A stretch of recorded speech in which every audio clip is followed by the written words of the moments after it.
Ayan, isalang ko muna itong pork.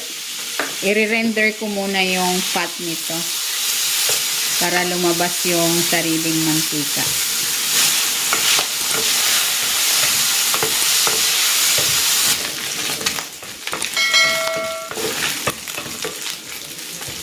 Ayan, okay na ito. Hahanguin ko muna.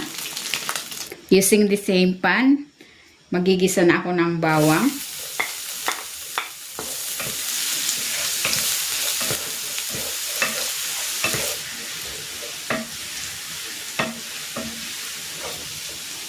Yan, igisa ko na rin tong sibuyas.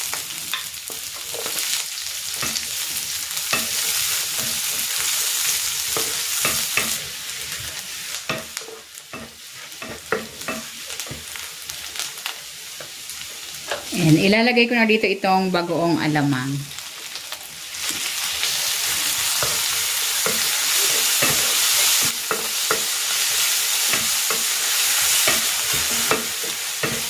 Ayan, pag ganitong nagisa na ng maayos yung bagoong alamang, saka ko na ilalagay itong kamatis, maraming kamatis.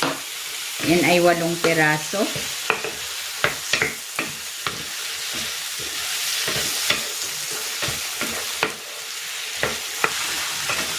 Ayan, lulutuin natin ito hanggang sa malusaw yung kamatis.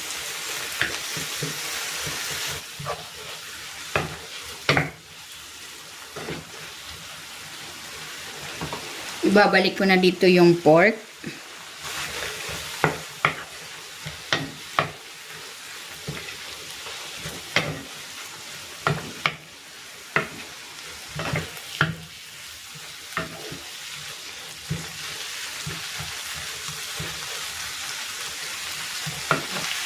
Maglalagay ako dito ng paminta.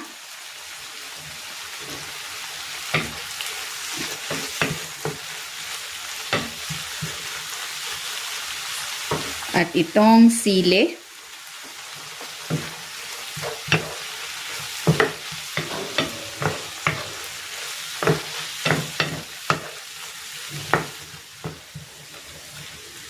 Ayan, luto na itong ginisang bagoong alamang. Hahanguin ko na ito.